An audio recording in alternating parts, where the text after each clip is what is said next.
Good afternoon, everyone, and welcome to the first IP update of 2024. I hope you can hear us well. My name is Julie Peeters, and together with my dear colleague Sophie, we are delighted to present you the hot topic of recent years, artificial intelligence, or as we say, AI. The purpose of this presentation is to provide you with a comprehensive understanding of AI tools used within companies. We will guide you through the benefits that AI tools can offer, but focus specifically on creating awareness on potential risks that demand your attention as being part of a company. And we will give you practical recommendations to safeguard your company from these risks. Let's start and dive right into with the introduction. First of all, what is covered in the presentation of today? Today, we will try to give you an overview of the potential legal considerations and risks for companies using AI within the workplace. We will focus on generative AI, which is different from traditional AI. Traditional AI performs tasks intelligently, but is not producing any new output, while generative AI learns from the input being existing data, to then produce a new output, which can be text, video, images, anything. In this presentation, here are some examples. You have image generation, like I said, text generation, music, etc. The main focus of this presentation will be on text generation, and we will use ChatGPT as an example for that. Also important, as the goal of this presentation is to fulfill your expectations, therefore we provide you with a disclaimer. What are we not going to talk about? We will not discuss the risks related to use of AI by third parties in general. Also, we will not consider every specific risks in certain sectors or organizations. And lastly, as you might have heard, the Important AI Act is getting somewhere. However, we will not touch upon this in detail, as this act is primarily addressed to providers and developers of AI systems. But as it is too important to completely ignore, we will provide you with a timeline that you can have a look at in your own time after this presentation when we share the slides with you. So this is the timeline. Maybe briefly mention the most recent development was 2 months ago, 9 December 2023, where the Council and the European Parliament reached a provisional agreement considering this AI Act. Moreover, the proposed AI Act classifies AI applications based on their risk of causing damage, includes 4 categories of risk and 1 additional category for general use of AI. First, there is the unacceptable risk. This is when the AI system is considered as a clear threat to safety and human rights. And therefore, all AI systems in this category are completely banned. Secondly, we have the category of high risk, which are all AI applications that pose significant threats to fundamental rights, health, or safety. An example for that is robot-assisted surgery, recruitment software, selecting CVs, migration management, etc. Then we have these high risk category are subjected to obligations of quality, transparency, human supervision, and security. They must be evaluated before they are placed on the market, as well as during their use. Also important to mention and useful in the light of everyday evolution of AI, This list of high-risk applications can be expanded without requiring a modification of the AI Act itself. Moreover, we have the additional category called the general purpose AI, which are AI systems that are intended to perform generally applicable functions. General purpose AI system will have to comply with transparency requirements, such as disclosing the content, designing model to prevent it from generating illegal content and ensure compliance with EU copyright law, and publishing summaries of copyrighted data used for training. Then we have the limited risk category. That is for AI systems are also subject to transparency obligations aimed to informing users of interaction with AI to allow informed decisions. And lastly, we have the minimal risk category, which most AI applications are expected to fall in this category. These are not regulated, and member states are prevented from further regulating them via maximum harmonization. Okay. And then we have the penalties.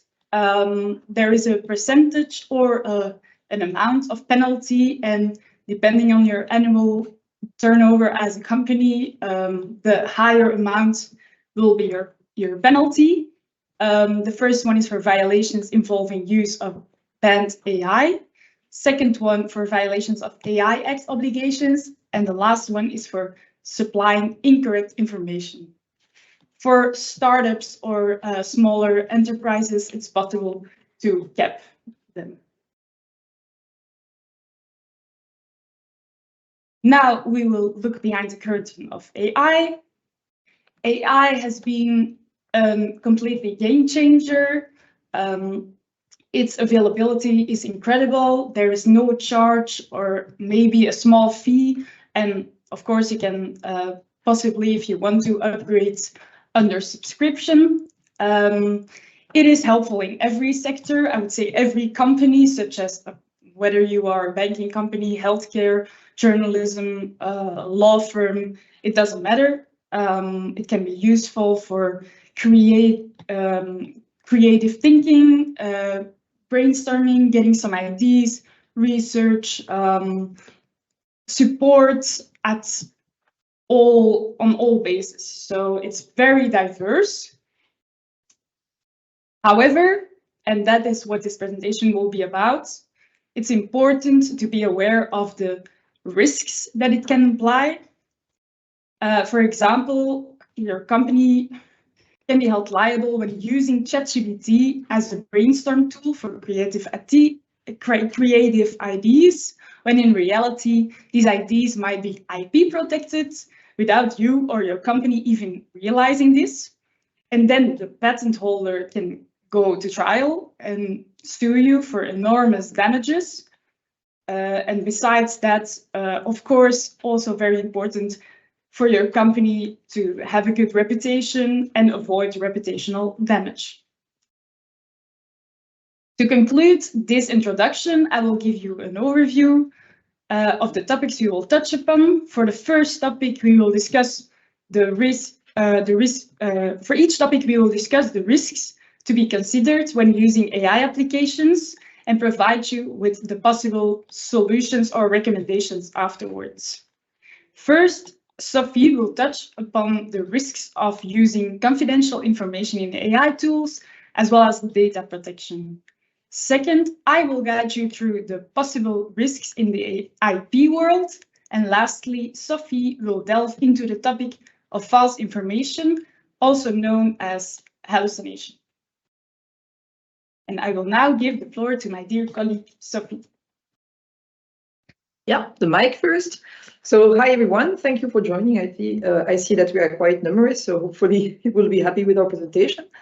I have the honor to talk about the first risk that we identified. And once again, I have to stress that we just pick and choose the main common risk to any kind of company. And that, of course, depending on the specificity of the sector you work in or your company, you may have other issues that would be relevant to talk about, but we only have an hour, so we had to choose. So the first one, confidentiality and data protection. So what's the problem if it doesn't work? Yeah, sorry. I'm supposed to change it. Nope. Nope, still not. Thank you. So I will use Julie to change the slides. So confidentiality and data protection. So where do we start? So in order to understand the risk, we have to understand what is the situation we start from. So as Julie just told you like a minute ago, the principle for generative AI is that the AI will use the content that people feed the AI, which is called the input, in order to train, and then it will then use this data that it trained with and produce new output and improve the technology and produce new output. So it feeds and then it gives back to the world. And so I don't know if you already see the problem, well, at least a potential problem, because of course there is not always an issue, but there might be an issue. So it's better to know it and to act before it happens, is that your employees, and to be honest, I've been guilty of such an act myself a few times, that your employees could just copy paste all kinds of information, among which some information may be sensitive, confidential. We are talking about personal data, not only of the employees themselves, but also of your clients, for example. And we are talking also mostly about trade secrets. And once the personal data are out, or once the trade secrets is out, well, you all know, or if you don't know, you know, that there may clearly be some kind of issue. So, no, again, sorry, I forgot I have to use Julie. So the first risk that we identify is that the AI will feed on the data you provided to it, and then it will reuse this data in the conversation. Oula, there is something happening here. It will reuse the data in the conversation that it has with other parties. So you give it information, and the information will be used again to give answer, to give an output to another users. So there is clearly a potential issue here. And most often this third-party user will receive your data accidentally. So most often the user doesn't even know that it's receiving data from a third party, from another company. But sometimes it happens, well, I never managed to do that, but I've read that it happens that if you direct your question super precisely, and if you put a super precise context, you may even try to get those information that have been lost in the AI, that have been leaked to the AI, and to get them to you, whereas they don't belong to you. And so in both cases, whether it has been accidentally shared to the third-party user, or whether it has been intentionally obtained by this third-party user, the fact is that those information has been disclosed, and that can pretty much hurt your company. So examples is if a doctor inputs patient's details, so the name, the disease he's suffering from, and so forth, into ChatGPT in order to draft a letter to address to this patient insurance company in order to justify a medical intervention. Then you were like, and so what? But then what if a third party will ask ChatGPT, what is the medical problem of that patient's name? And then that ChatGPT answers because you fed, well, this doctor fed the ChatGPT this information. So that would clearly be a breach to that patient privacy. And then another example is that, for example, an employee of your company input company strategy and trade secret strategic trade secrets, sorry, into the ChatGPT in order, for example, to make a PowerPoint presentation. And you wonder, yeah, and so what? And what if a third party asks ChatGPT, what is that specific company strategic priority, and no ChatGPT has information and could answer to that third-party user. So there are clearly important risks.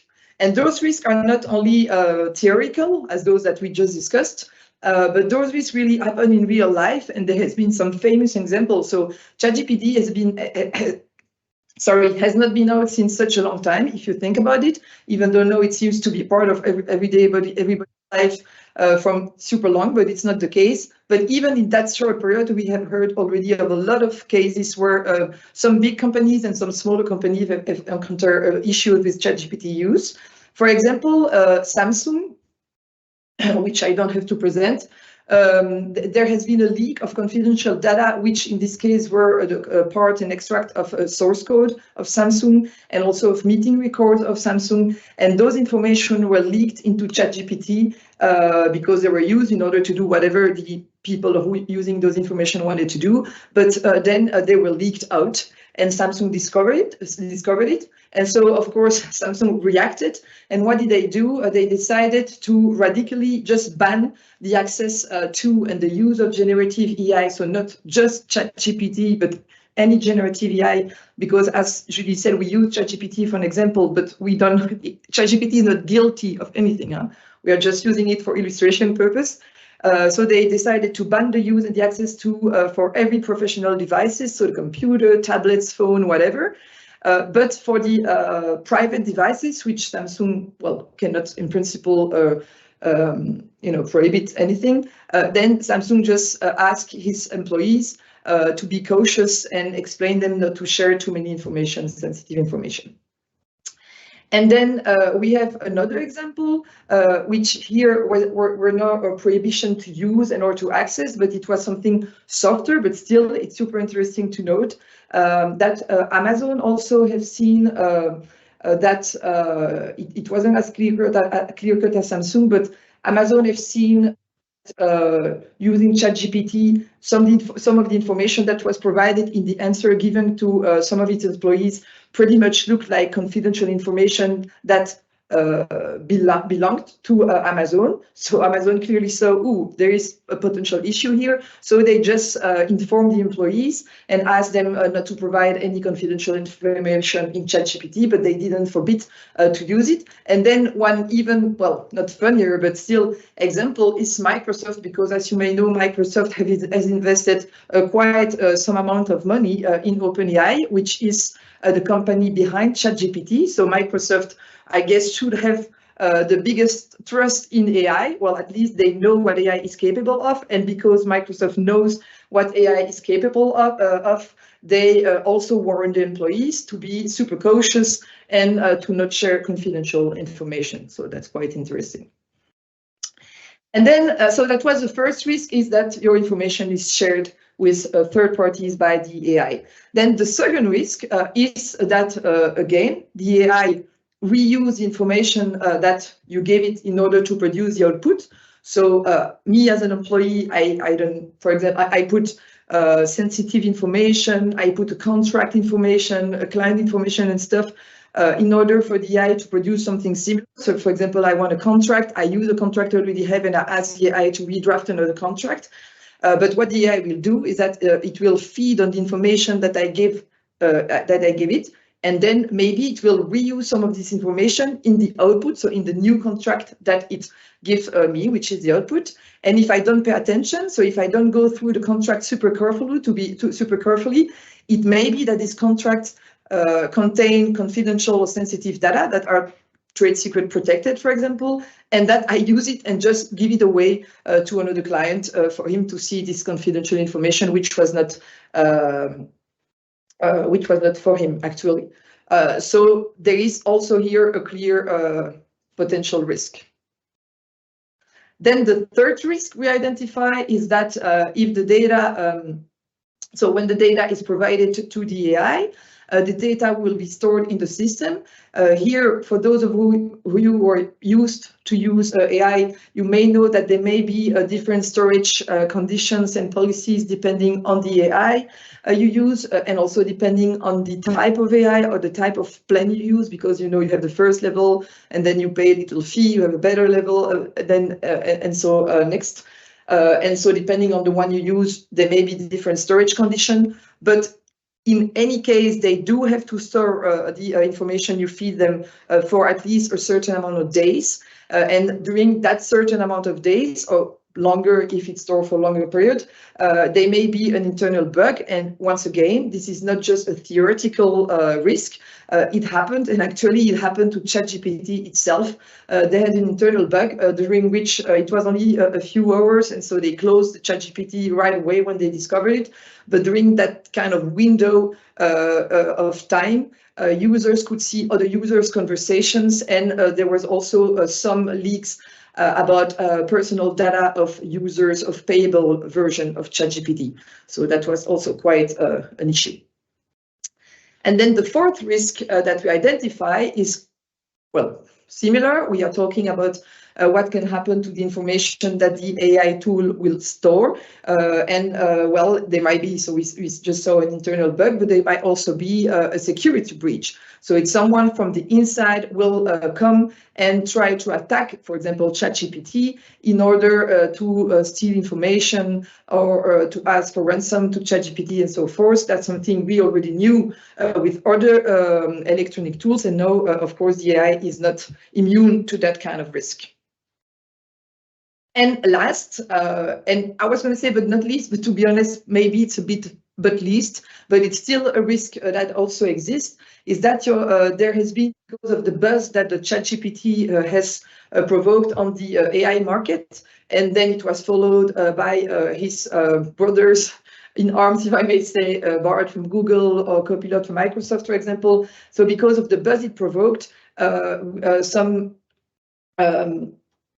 ill-intentioned people have decided to use a ChatGPT name and to use and to make fake ChatGPT application and to use a ChatGPT tool, a fake one within the website, in order to try to deceive people and to get people to enter personal information, but also to enter confidential information more in general, and then to do bad things with those information. So that again is also something your employees should be attentive to and be careful. And so these are the risks. So the purpose is not only to scare you. The purpose is also to give you a few tips that might help you, to be safer. And so those are our recommendations for you. They are certainly not exhaustive, so you may come with a more creative solution. And please don't hesitate to share them with us today or with us later. So the first is we have to begin by the beginning. So don't run without knowing where you go. First, think, what does your company need in terms of AI? What does your company do? And because of what it does, what does your company need? And according to what does the company do and need, what are the risks of using AI? So if some companies have less sensitive information than others, so they will be less at risk than others, for example. Then when you more or less know what are your needs and what are the risks, you have to check, of course, what is available on the market. And it's not only ChatGPT, there are a lot of different tools. So first of all, you have to know that. And then when you go to each different tools, you have to look for what is proposed. And so in, for example, ChatGPT, you will see there's different plans. There is a free plan, payable plan, a little more payable plan, and so forth. So check the tariffs, check the terms in use, and so forth. Assistant, please. So this is, for example, the tariff that you can find on ChatGPT website, and you see that there are different plans, and according to each plan that you will choose, of course, you will have specific services and also specific advantages. And here's the tricky part, because I did put some animation on my slides, and so I will have to ask you to do it yourself. Because the first question that we ask ourselves when we look for the different tools and that are available and the plans that are available is regarding the confidential information. So does the AI feed on the information you will provide it? Because we have seen that the principle of generative AI is to feed on your information to get better, to improve, and also to produce the output. But here in the payable version, but the more upgraded payable version, you see in red that it is expressly stated by ChatGPT that the data will be excluded from training the tool. So that's an important point that they put forward in order to justify for the company to pay for the subscription. Next, please. Then we see that it's really something they use also for marketing purposes, because they know that companies are worried about protecting the trade secrets and protecting also personal data. And so you see that when you go onto the promotion page of each different payable version, you see it's really put forward, we don't train on your data. and for Chat Enterprise 2, we don't use. The prompt is what is the name for the input that is fed. Sorry, my English really is not good. That is fed to the AI, and so we don't use a prompt for a training purpose. So here, so we have seen the tariff, we have seen the promotion page on the website, and you can also go and have a look. And I know that I was going to say none of us, I'm a lawyer, so I shouldn't say that, but me neither. I don't often go and really carefully look to the term of use of a service I use online, but that's really a mistake, because if you went there, you would see that there are specific information for you to know if this tool you're going to use is more dangerous than another, or at least what are the risks that you will run to use it. And then, please, Julie, you see that in the business terms, which correspond to the payable version, we just seen the team and the enterprise version of ChatGPT. Once again, it is expressly stated that they don't train on the data that you provide them. And they expressly define confidentiality term in term of use, and they expressly stress the fact that they are going to protect that confidential information. Whereas if you go to the first term of use, which is a term of use that is for the non-payable, so the free version of ChatGPT, it is expressly stated that by default, they will use the information that you feed to the machine. So if your employee put the name of your company and confidential information about your company, the machine will use it again, and you have all these risks that we stressed just before. And then I said it's a default position, and normally if it's default, it means that you can change the situation. In this case, ChatGPT expressly provide for the possibility for users to opt, which actually I didn't know before preparing this presentation, so I'm pretty happy I did it, because now I did opt out. And so what does opt out mean? It means that you can ask the machine not to keep your information, but if you ask them that, then you won't be able to go back in the history of your conversation with the machine also, which sometimes may be useful. So that's one advantage against the other. And so I try to opt out for you, and I will actually to go through the slides. So that's the page where you arrive. And if we click one time, I will show you. So you go on your name, which is on the bottom of the page. Then you have this pop-up that comes in, and you go in the data, whatever it's to data controls, and then you decheck the chat history, the training, and in order for you to see bigger. So the chat history and training explains you that normally ChatGPT uses your information for training, but if you declick it, then you get to the slide, or the next page. Up, I declicked it, and now the chat history is off. So ChatGPT doesn't use my data anymore for training, which is a good thing, but you can react the history if you want. Then yeah, you can go.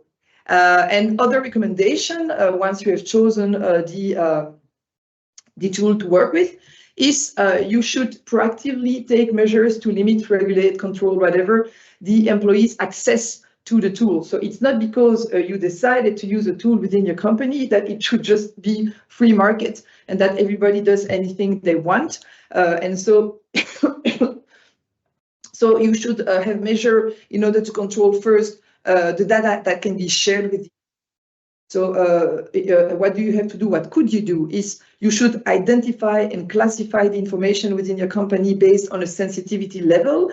And so decide that at this level, you can, for example, have black or white level, or have more nuances into the levels you decide to put in place. But depending on the level of sensitivity, some information should be forbidden, just simple as that, to be shared with an AI.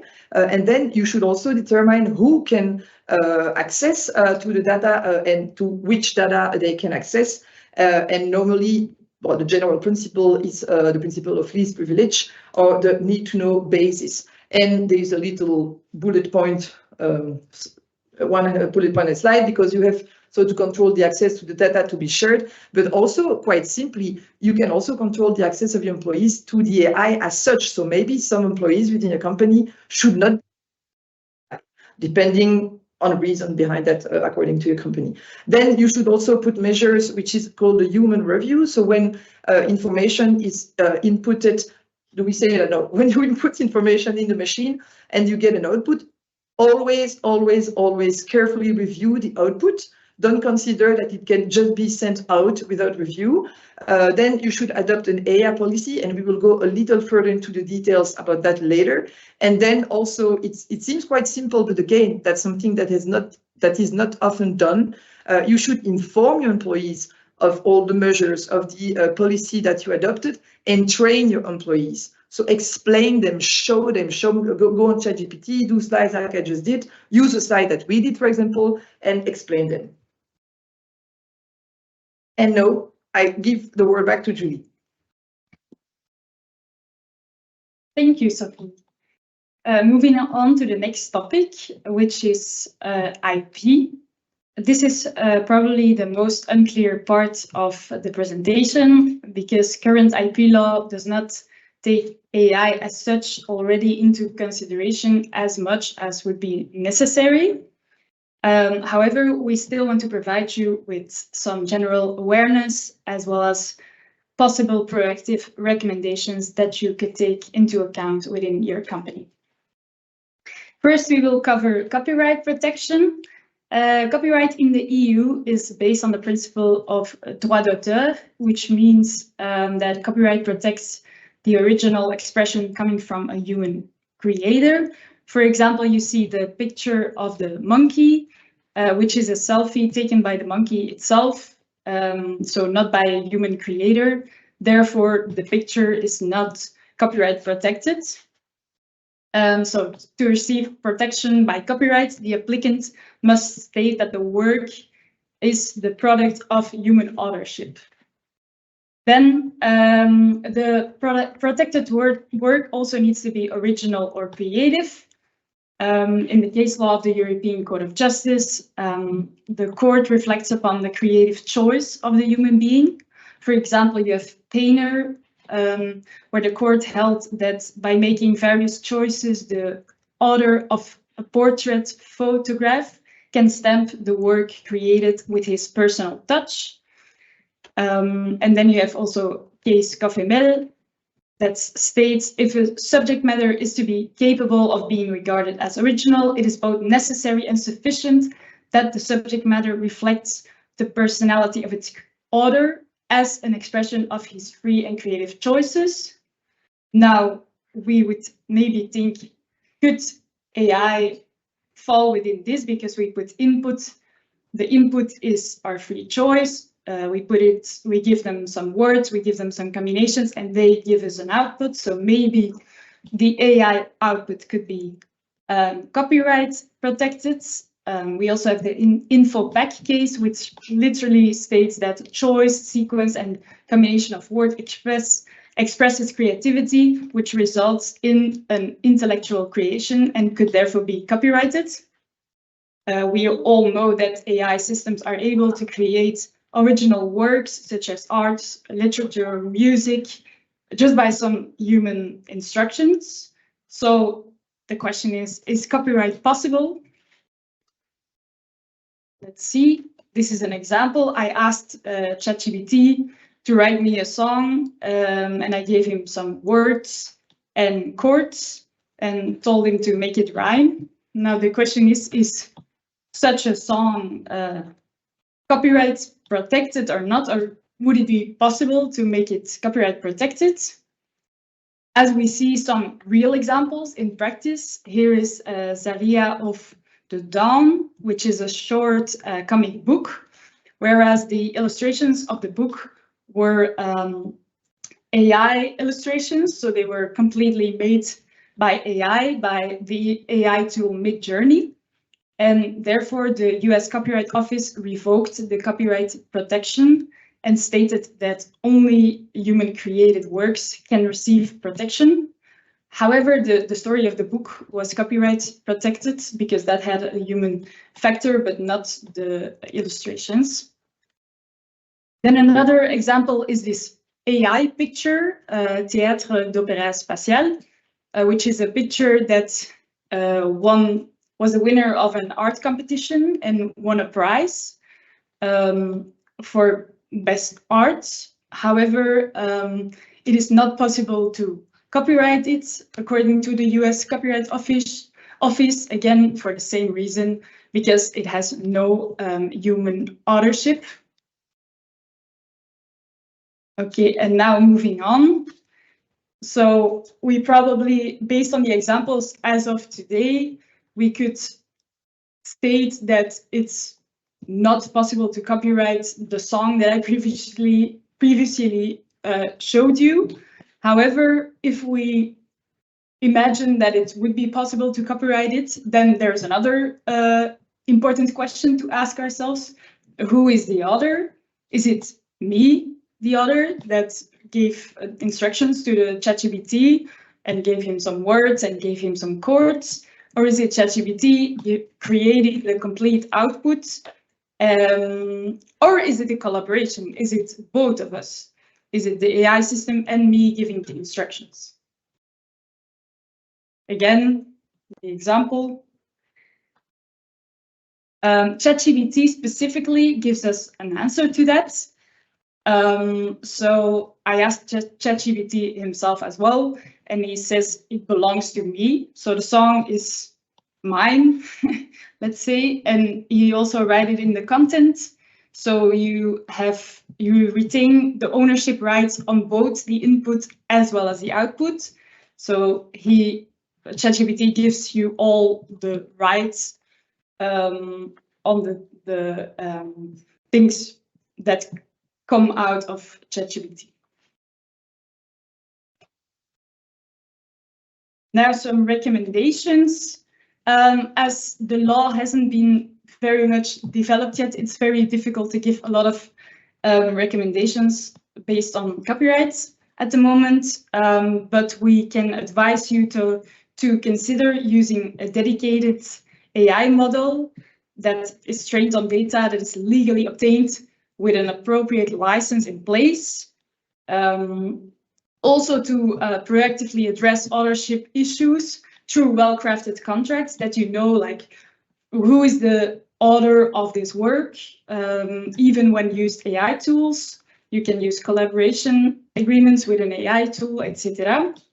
Also, and lastly, you can also take steps to secure copyright for original content and technology as a safeguard against unauthorized AI sourcing. Moving on, we have patent law. So for inventions, there is the article 52.2.c of the European Patent Convention, which explicitly excludes computer programs as such. However, for software, when software is included in the computer program, it is not excluded to be patentable if it has a technical character. We could definitely say that AI has technical character because it solves problems and gives solutions, which is the essence of a technical character. However, there are some other requirements that are necessary for patents, such as novelty. This one could be challenging because the AI system has been trained on data that already exists and reproduces existing knowledge. So that is not really novel, and it's but it could be met if the AI-generated invention introduces a new and non-obvious aspect that is not to be found in the prior art. Moreover, we have the inventor is required to disclose sufficient information to enable a person skilled in the arts to replicate his invention. However, AI algorithms may be treated as trade secrets, so there is a balancing needed there, which makes it also difficult to fulfill this requirement. Then lastly, we also have inventive step, which can be difficult as the output of the AI tool is a result of, again, routine data processing or a standard machine learning technique. may be difficult to establish the requirement of inventiveness for the invention and to gain patent protection.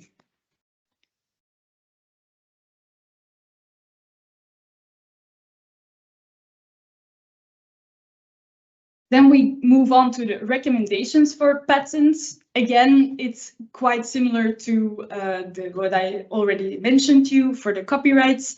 It's very difficult at this point to give you a lot of recommendations considering IP, as AI is still evolving and the IP law needs to follow. But you have to be aware of the significant barriers relating to securing ownership for work created when using generative AI. You also, as already mentioned a lot of times, you always need to check the terms of use of the AI tool which you are using, such as ChatGPT. For example, the opt-out, very important that you are aware of these things, especially in a company. And lastly, you have to help avoid discussion regarding the existence or non-existence of IP rights. It's your own responsibility to know, do they exist or not? You have to avoid any discussion. Then specifically for patents, we also provide you with some recommendations to draft some patent claims when you have an invention which involves which involves AI tool, so AI-based inventions. The first one is that you have to specify and clearly define the domain, as that way inventors delineate the scope of their invention and ensure the IP protection in a more specific niche. And this can avoid that claims are too broad and that they could risk a rejection. And secondly, highlight a specific AI mechanism. So to provide clarity on the technology's foundation and explain the uniqueness of your invention. This can aid patent examiners in understanding your invention more and see the fact that it's distinctive from others. Then thirdly, also highlight technical advantages of AI. This can really bolster the strength of your patent to show that it's more than mere abstract ideas of AI. It's really the strength of your patents. And then lastly, also important and maybe difficult to avoid over reliance on algorithms. Although algorithms are the backbone of your AI, it's better to not put an excessive focus on them because it might overshadow their real applications on the invention. Then the last topic that I will cover for you in the IP topic is the infringement. This is very important for all IP in general, as AI technologies are becoming more prevalent, and we really need to understand the potential risks and responsibilities that are associated with AI-related infringement. Important to know that an AI system such as ChatGPT can unintentionally infringe existing IP rights of third parties. This is why is this? It's because it's used machine learning algorithms which may incorporate elements from existing protected works, which can be trademarks, copyrights, patents, anything. So that's very important to be aware of as a company, not only to protect your own inventions and own IP rights, but also to be aware that you can, by using AI, you can infringe other people's IP rights. Important also is to know who is responsible. Is it the AI developers that are not that are including in the output some inventions that are actually protected? Because that's should they be responsible to make you aware of these protected rights or not? Or should it be the users, us, that are using the AI system? Or should it be both? That's a difficult question there.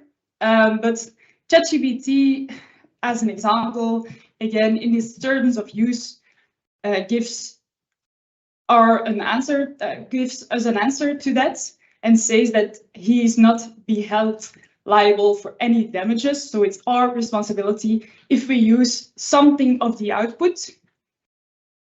You can see it here. It says you are responsible for the content, including ensuring that it does not violate any applicable law. So it could be anything, patent law, copyright law, anything, or everything put in their use of terms. So you are responsible for the infringements. For example, to give some small examples, you are a small design agency and you use AI to generate a new brand for clients, and unknowingly you get the output of the AI tool and you create a logo similar to some other logo that has been trademarked. And then afterwards you come in your company in an IP dispute, which is not very great. Another example is you ask ChatGPT for marketing material, and the output includes something copyrighted without you having the permission to use that copyrighted protected thing. Then you have, again, the potential risk of infringing IP rights, and there are legal consequences as well as potential damage to your company as well, for your reputation as a company, that you are damaging, infringing IP rights of other companies. So what can we give you for recommendations here? First of all, you should definitely consult IP specialists to weigh the infringement risks of using AI programs in general to create content, design products, or provide services. Basically, anything you do with AI could lead to infringement, so it's very important to be aware of that. Also, you can track and audit the use of AI within your company. Once again, you can make your own AI tool in your company, or you can ban it or restrict it a bit to make sure that it's not involving possible IP infringements. And then lastly, you should consider using dedicated AI models that are trained on data that is legally obtained with appropriate license in place. And now I give the floor back to Sophie. Yeah, I'm back. And just I've seen that I've been asked if there was question in the question chat room or whatever. I said no, but I see that yes, I didn't see those. And I don't know who asked those questions, but I think that Julie just answered them, because it was a question about the fact that AI-generated pictures are not protected by copyright. So once again, today, well, the little case law that exists that we are aware of, which is mostly US, so we don't have case law about this in Belgium yet. We assume that no, the image that will be that are made by AI are not protected because there is a lack of human touch, human personality attached to this image. But that doesn't mean, and actually the person who has a question kind of answered his or her questions herself, because they said then after they said, so I can use it freely, the image that AI gave me. And then they asked, but then how can I guarantee that the image I use freely doesn't embed somebody else, right? Well, as you answer your own question, you cannot guarantee anything. So there is no certainty. So we can just recommend you to be careful. We can give you a few tips to try to limit the risk. For example, when you generate an image, try to be as precise, to give as much details as possible, because the more details you give, the less chance, the less risk you have that the image that will be given to you is somebody else's image, because your details will make it too precise. But we cannot for sure tell you there won't be any risk at all. So you just have to put in place measures to limit the risk.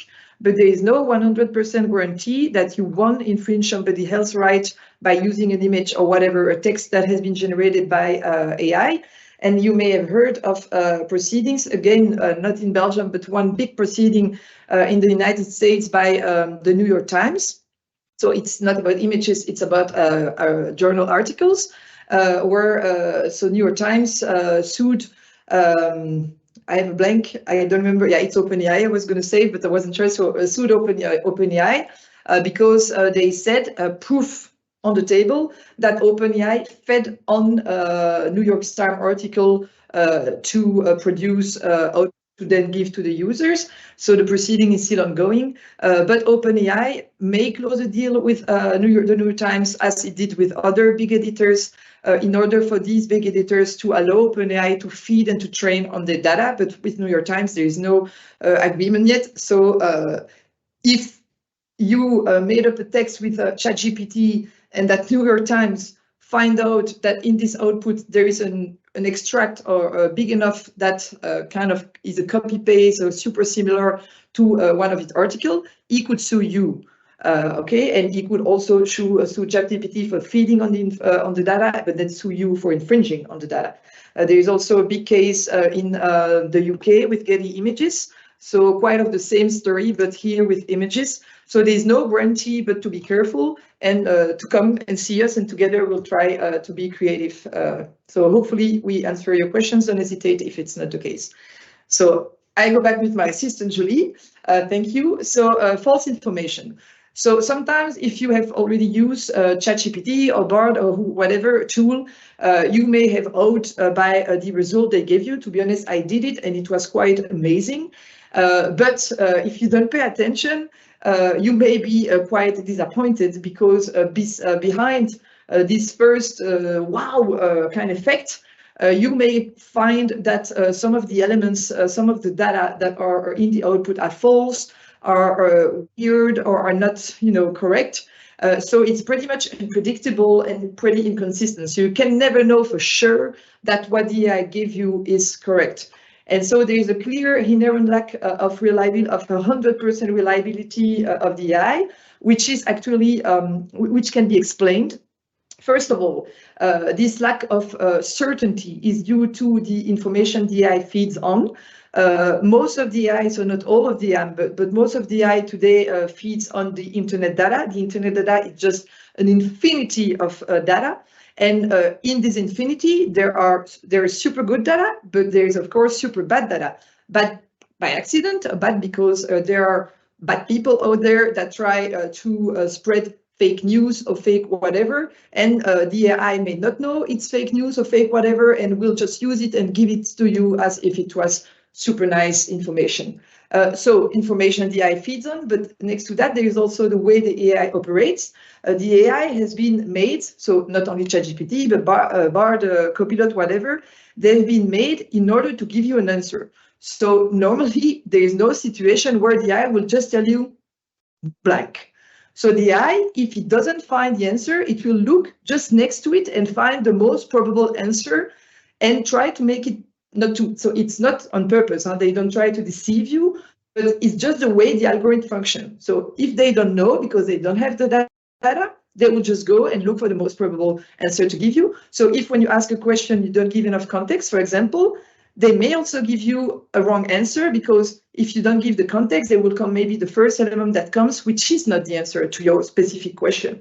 And also the AI is today, well, super good for sure, but it's better with numbers than with logical thinking. So when you ask the AI to really think and go too much into the logical thinking, you may also be disappointed at some point.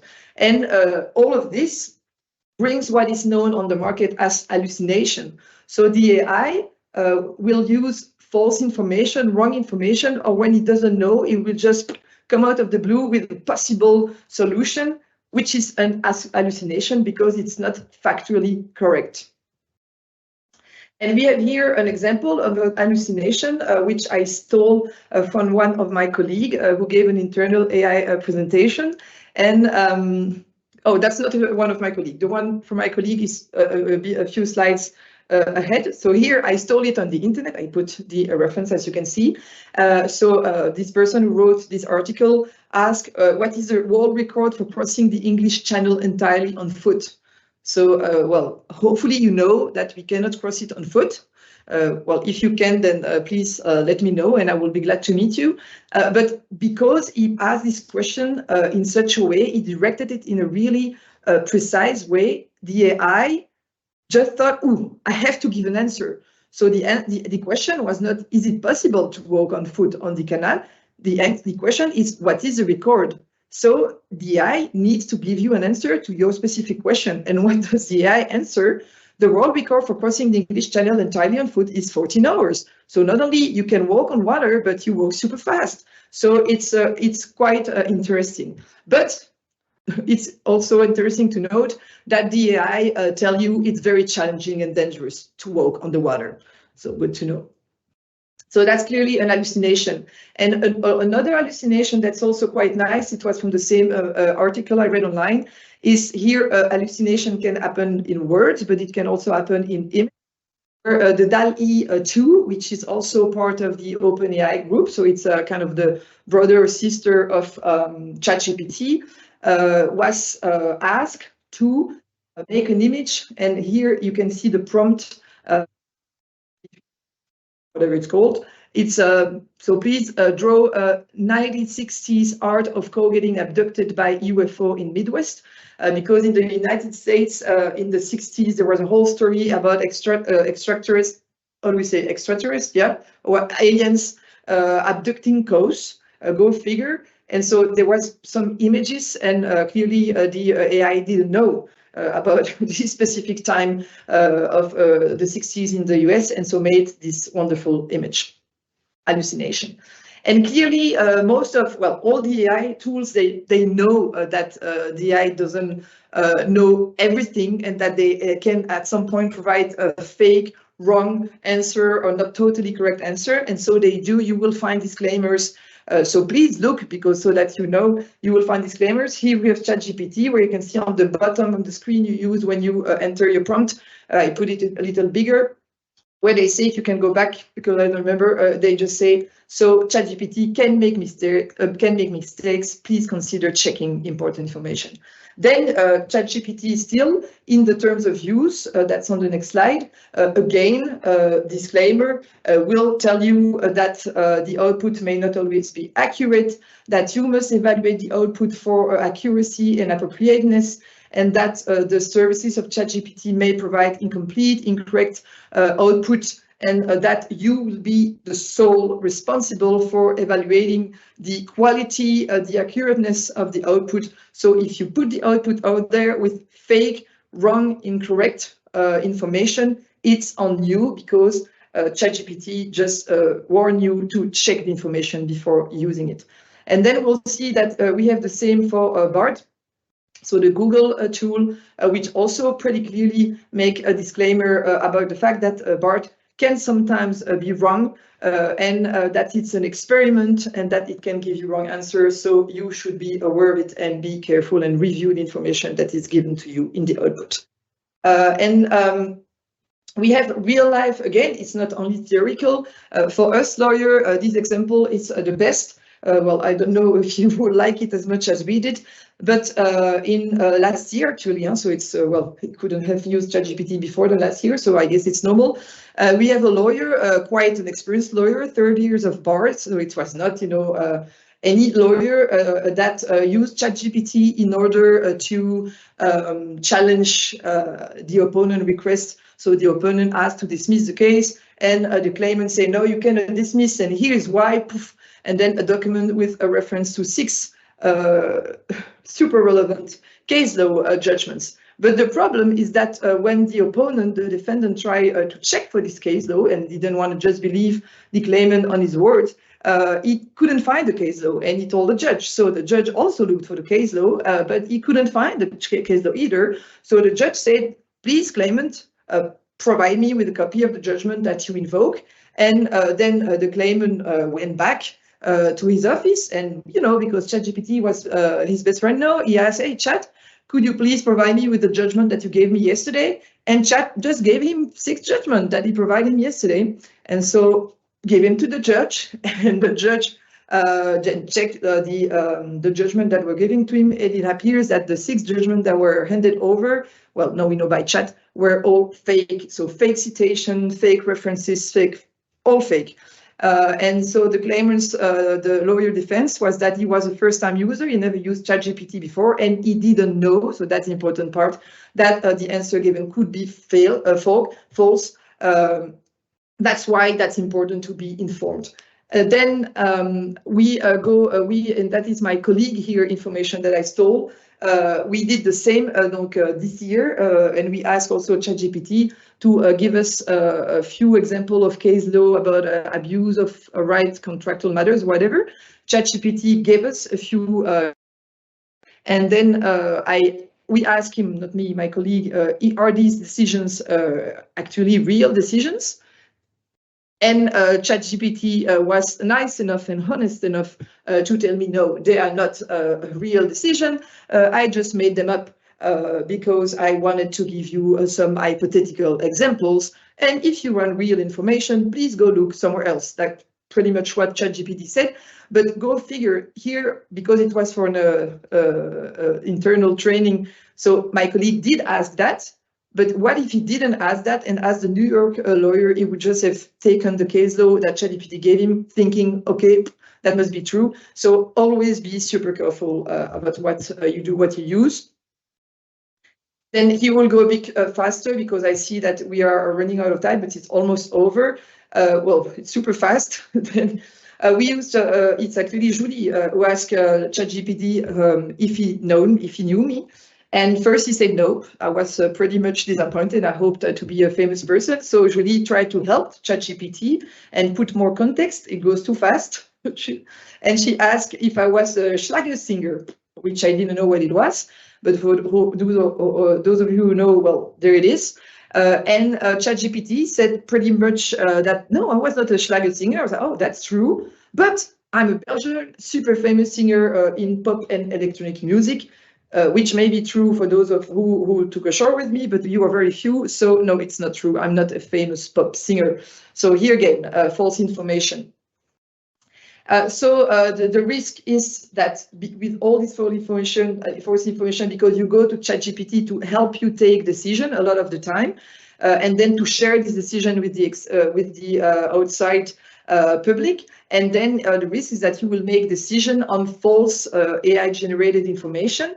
For example, what if a doctor would go on ChatGPT to ask him to diagnose a patient, but that information is wrong? What if the doctor do treat the patient according to the information given by ChatGPT? What if a financial manager makes investment decision based on AI input that was given by chat, by bot, or by whoever?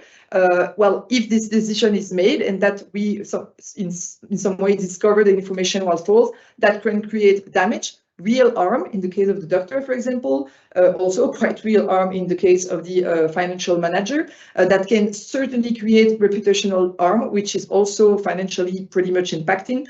You will have legal liabilities also that will result from it, and maybe you will be liable for damages. So that's quite a lot of risk here on you.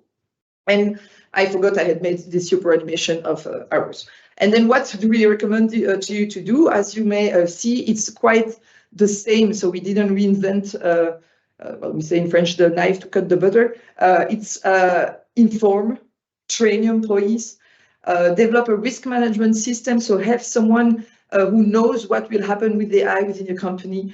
Mandate a thorough human review. So don't let information going out without reviewing it. Don't trust the AI. And make contracts with your client to inform them that some content may be AI generated, so that they may not say afterwards, oh, we didn't know. And also check the contract you have with the AI provider to know what you are committing to. Then the wrapping up, again, it will go quite fast. I will ask one click. Oh, two click. Too quickly. I had it was supposed to be super well, but so we won't give you a 100. You can go back. We won't give you, contrary to what appear on the slide, that we need now.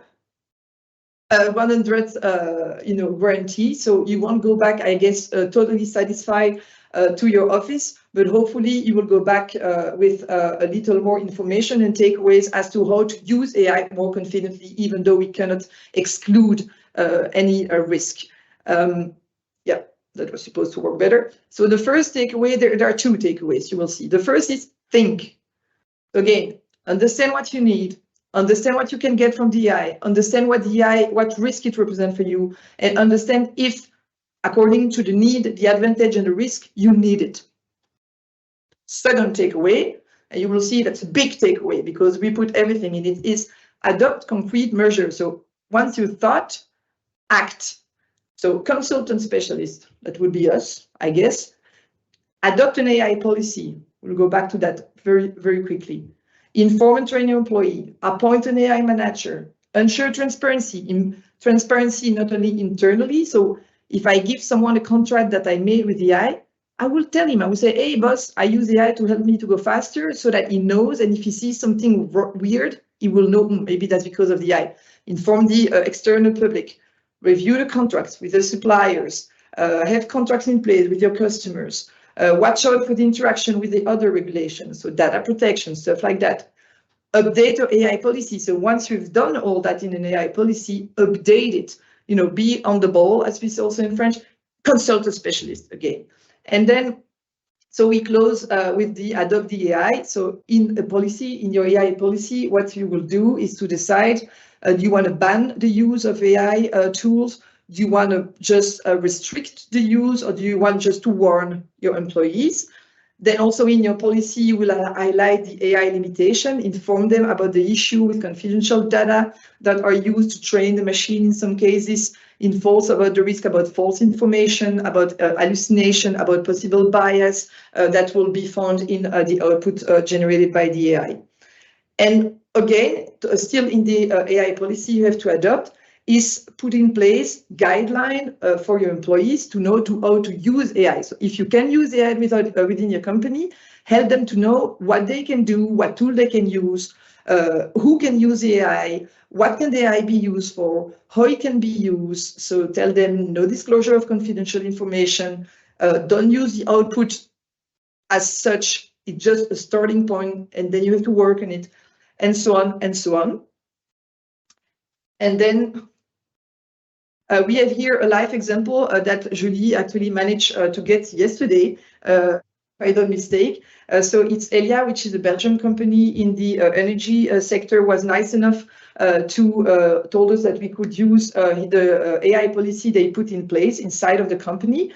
And if you click to see the animation, you will see, so they have, it's a 1-2 pager, if I'm not mistaken. So it's pretty short, but it's super clear. And they say, okay, here we are, and we'll guide you to help you use generative AI tool.